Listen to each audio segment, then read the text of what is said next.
우리나라에 자폐 전문가가 있는가? 제목이 굉장히 의미심장하죠. 과연 있다는 얘기일까요? 없다는 얘기일까요? 저도 사실은 지성이 4살 때 자폐인 걸 알았으니까 벌써 자폐 5년차 경력을 가진 엄마네요. 5년을 겪었음에도 아직도 사실은 인정이 잘 안 되고, 밤에 자다가도 꿈을 꾸고 가위에 눌리고 엉엉 울기도 하고, 아직도 그래요. 오늘 밤에도, 그러니까 어제 저녁에도 저한테 굉장히 기분 나쁜 꿈을 꿨네요. 그리고 나서 발끈해가지고 지금 아침에 이 영상 만듭니다. 여기서부터는 제 개인적인 생각이기 때문에 꼭 동의 안 해주셔도 되고, 불편하시면 듣지 않으셔도 됩니다. 제 생각은 근데 그래요. 전문가라는 사람이, 자폐에 대한 전문가라는 사람이 그냥 자폐를 진단해 주는 것으로 끝이라면 그걸 꼭 전문가라고 할 수 있나. 이제 저처럼 자폐 5년차쯤 되면, 자폐 아이 엄마 5년차쯤 되면 그냥 어린아이들 보면 쟤는 자폐구나 하는 거 보여요. 그렇지 않으신가요? 이제 센터 좀 다니고 돌아다니다 보면 이렇게 아이들 둘러보면 보이시잖아요. 일반 아이들 사이에서도 성향이 있는 아이들 보이시잖아요. 자폐 진단은 진단 기준 알면 되고, 자폐 진단해주는 툴 있으면 누구나 체크 가능한 거죠. 처음 이제 아이를 키우시다가 자폐를 진단받게 되는 경우, 그 당시야 좀 어려움이 있을 수 있죠. 그렇지만 있다 보면 쉽게 아는 게 자폐예요. 우리 아이들 바라보면 자폐 아니라고 엄마들 말씀하실 수 있어요? 내 아이를 보고 내 아이는 절대, 전문가는 자폐라고 하는데 내 아이는 절대 아니야. 이게 자폐 5년차 저쯤 되면 그렇게 말할 수가 없어요. 엄마 눈에도 보이니까. 그러니까 자폐를 진단만 해주면 전문가냐 이거죠. 저는 개인적인 생각이 자폐의 진단을 내려주는 과가 정신과이기 때문에 그렇지 않은가 하는 생각을 저 개인적으로는 하거든요. 정신과 자체가 이 멘탈 문제들, 그러니까 멘탈 헬스에 대해서만 대체적으로 주로 보는 과이다 보니까 이런 환자들의 내과적 문제들에 대한 이런 생각이 조금 다른 과에 비해서 좀 덜하지 않은가. 환자가 내과적인 문제로 이런 정신과적 증상을 보일 수 있다는 것에 대해서 조금 생각을 좀 못하시는 거 아닌가, 이런 생각을 저는 합니다, 개인적으로. 그래서 치료 방법의 변화가 별로 없어요. 이 정신과에서, 자폐를 진단하는 정신과에서 대부분 치료라고 하는 것은 물론 뭐 언어 치료라든지 감각 통합 치료라든지 뭐 운동 치료, 재활 치료 뭐 이런 것들 다 권하기는 하지만, 의사의 입장에서 하는 치료라고 하는 것이 대부분은 증상을 낮춰주는, 말하자면 문제 행동들이 이게 조금 잠잠해지고 분노들이 잠잠해지게 하는 그런 약물을 사용하는 건데, 사실 그거는 대중적인 치료라면 대중적인 치료지 근본적인 치료는 아니잖아요. 근본적인 치료에 대한 어떤 연구나 연구된 것들을 이용한 어떤 임상적 치료나 이런 것들이 너무 적은 것 같아요. 사실 진단하기에도 바쁘신 것 같아요, 말하자면. 왜냐면 진단만 받으러 오는 사람들도 몇 년치가 이렇게 예약이 되는, 유명하신 분들은 그렇잖아요. 몇 년치가 이렇게 예약이 돼 있으니까 치료 자체를 이렇게 뭐 연구나 이런 것들을 해볼 만한 그런 시간조차도 없으시지 않을까, 이런 생각도 들기는 해요. 그런데 자폐 치료에 대한 것도 발전이라는 게 있어야 하잖아요. 언제까지 그 수많은 아이들이 계속해서 진단만 받고 해결은 못하는 이런 상황이 계속돼야 되나요? 치료가 있어야 되잖아요. 적어도 외국에서 현재 치료가 되고 있고 그거에 대한 어떤 좋은 호전적인 결과들이 있는 그런 치료 자체는 조금이라도 도입을 해보고 시도를 해볼 생각은 해봐야 되잖아요. 그것도 저만의 생각일까요? 저는 자폐 아이 엄마니까. 전문가라는 타이틀을 가진 사람이 자폐 아동이 겪고 있는 어려움과 상태를 아는가? 굉장히 도전적이고 그런 문구이긴 한데요. 이건 사실이에요. 진료실에 앉아서 보는 아이들과 진료실에 앉아서 테스트를 하시죠. 이름을 부르고 아이가 쳐다보는지, 아이 노는 거 보고. 근데 그런 걸로 뭐 아이들이 자폐구나 얼른 진단하실 수 있고 캐치하실 수 있겠죠. 그렇지만 우리 아이의 상태는 진료실에서 보이는 그 시간, 잠깐 보이는 시간이 우리 아이의 상태를 전부 말해주지 않는다는 거죠. 진료실 밖에서의 우리 아이는 정말 그 어려움은 다 아시죠? 화장실 하나 가는 거, 기저귀 하나 떼는 거, 뭐 하나 쉽지 않은 게 없어요. 밥 하나 먹이는 거, 숟가락 하나 잡게 하는 거. 그 어려움들이 너무 어마어마하다는 거죠. 그렇지만 우리가 전문가라고 부르는 사람들은 그것까지 다 경험해보지는 못한 사람들이에요. 그리고 이 어려움 때문에 우리가 실제 원하는 전문가가 없는 이유이기도 해요. 자폐 아동들 다루기가 너무 어렵거든요. 사실 이게 쉽고 다가가기 쉽고 치료도 쉽게 생각해낼 수 있는 거고 쉽게 적용을 할 수 있다면, 그리고 어느 정도 이게 의사들에게 어떤 경제적인 그런 여기에 덤벼서 해볼 만한 그런 장점이 있다라고 생각이 되면 분명히 치료에도 덤벼들고 하는 사람들도 많을 거예요. 그렇지만 그렇지 못한 이유가 우리 아이들 상태가 그렇기 때문이라는 거죠.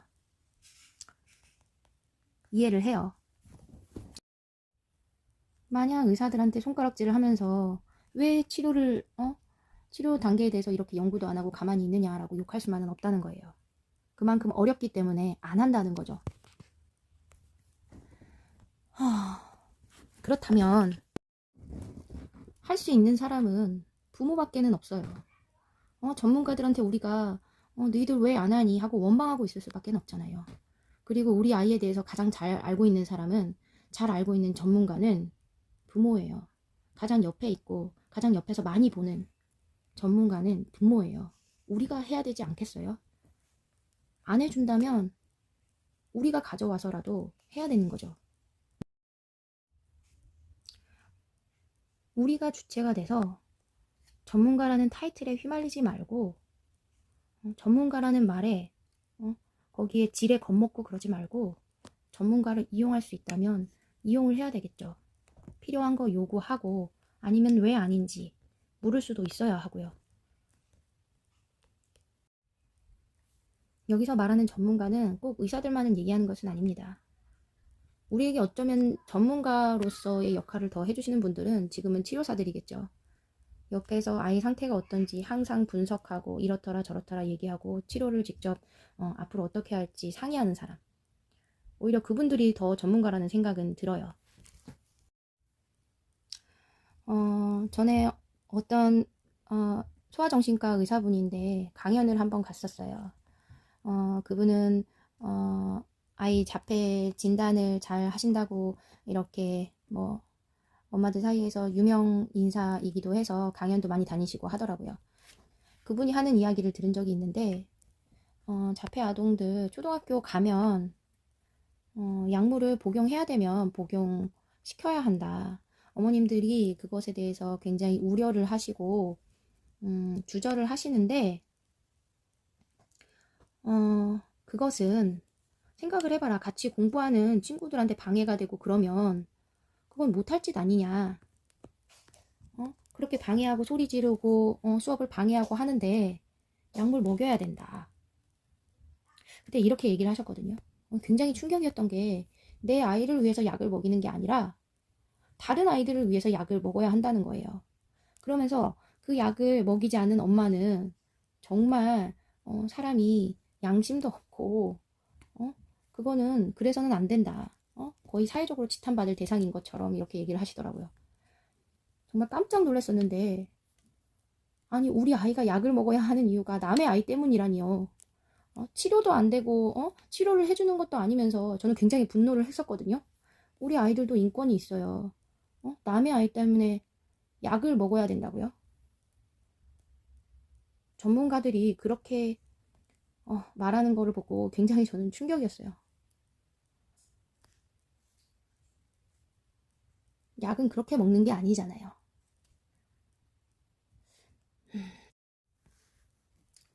저는 지성이한테 생약을 직접 하고 있기 때문에 제가 하는 생각은 우리 아이의 정당한 인권을 주장하려면 우리한테 그렇게 해서는 안 된다라고 얘기를 하려면 우리 아이의 행동이 어째서 이렇다라는 걸 엄마가 확실히 알고 있어야 되고 이야기해 줄 수 있어야 된다고 생각을 합니다. 그래서 아이를 내가 더 잘 알아야 한다는 입장인데 저는 생리학을 하게 된 이유가 사실은 아이가 저런 행동을 보이는 것들이 분명히 의학적으로 메디컬하게 문제가 있는 상황이기 때문에 상태이기 때문에 그런 행동을 보인다고 생각을 해요. 그래서 실제로 아이의 몸에 어떤 문제가 있진 않은지 이런 것들을 꼭 점검을 하고 그런 것들만 개선을 해줘도 아이들 행동이 많이 달라진다는 것을 저는 눈으로 보았거든요. 사실은 제 눈으로 보기 전에 여러 가지 케이스들을 접하고자 외국에 있는 커뮤니티를 굉장히 뒤적뒤적 했었어요. 그런데 정말 생리학 치료를 하고 있는 아이들이 좋아지는 것을 눈으로 보면서 그걸 따라가면서 추적하면서 아, 어쩌면 너무도 모르고 있었구나. 이런 면들을 봐줘야 되는데 아이들 아무도 아이들의 그런 상태를 봐주지 않고 그렇게 내동댕이 쳐져 있었구나. 이런 생각을 하게 됐었어요. 좀 더 우리 부모님들이 알 필요가 있습니다. 이런 것도 있다는 거. 혹시 우리 아이가 저렇게 하는 행동들을 하는 이유가 있을지도 모른다. 그저 자폐니까 그런 게 아니고 이렇게 생각을 좀 바꿔보시고 해보셔야 될 필요가 있다. 그냥 자폐니까 그런다. 자폐니까 이런 행동을 보이는 거고 자폐니까 화를 내는 거고 자폐니까 우는 거고 자폐니까 드러눕는 거다.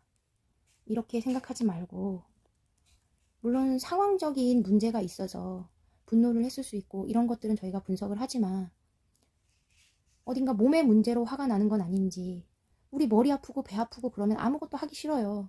몸이 아프면 뭐가 되지가 않아요. 짜증도 나고 화도 나고 책상도 때리고 싶고 밥도 안 먹고 싶어요. 이런 이유가 있는 건 아닌지 다른 각도에서 이해해 볼 필요가 있다는 겁니다. 실제로 그런 것들을 알아내고 교정을 해줬을 때 훨씬 좋아지는 아이가 있다는 거. 그래서 다른 각도에서 생각을 해볼 필요가 있겠구나. 저는 생각을 했거든요. 혹시 우리가 교정해 줄 수 있고 해결해 줄 수 있는 상황이 있는 거라면 우리가 그걸 놓쳐서는 안 되잖아요. 아무도 몰라주는 거 우리 부모는 놓치면 안 되는 거잖아요. 분명히 생각을 해볼 문제입니다. 다른 사람은 보지 않을 수 있어요. 볼 필요도 없고요. 신경 쓰지 않아요.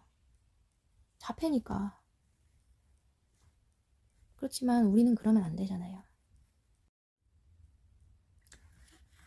국내에도 많지는 않지만 간간이 주류 의학에서 하는 치료 말고도 뭐 생리학 치료를 하는 경우도 있고 뭐 동종을 하는 경우도 있고 간혹 있어요. 그리고 뭐 킬레이션을 주로 하는 주사제 킬레이션을 하는 경우들도 있고 그런데 생각해 보셔야 될 것이 그것이 과연 과학적인가 안전한가 이런 것들이 가장 우선적인 거잖아요. 그것부터 살펴보셔야 하고요. 그리고 반드시 중요한 것은 그 치료를 한다면 부모인 내가 이해할 수 있는 것이어야 해요. 충분히 그것을 이해할 수 있고 과학적인 근거가 있음을 확인하고 분명히 안전하다는 거가 확보가 되면 그때 움직여셔야 하는 거예요. 그리고 이런 것들이 또 비용적으로 굉장히 고가예요. 고가인 게 더 나은 것 같기도 해요. 너무 쉽게 하지 않을 수 있으니까. 그렇지만 그만큼 고가일 그런 치료인가도 생각은 해보셔야 합니다. 모든 치료에 앞서서 누가 좋다더라 누구는 효과가 맞다더라 그걸로는 전혀 우리 아이가 해야 될 이유가 되지 않아요. 꼭 생각해 보셔야 합니다. 오늘은 급히 아침에 이런 생각이 들어가지고 영상 남겨봅니다. 좋은 하루 되십시오. 또한 오늘은 생각이 많은 하루 되셨으면 합니다. 감사합니다.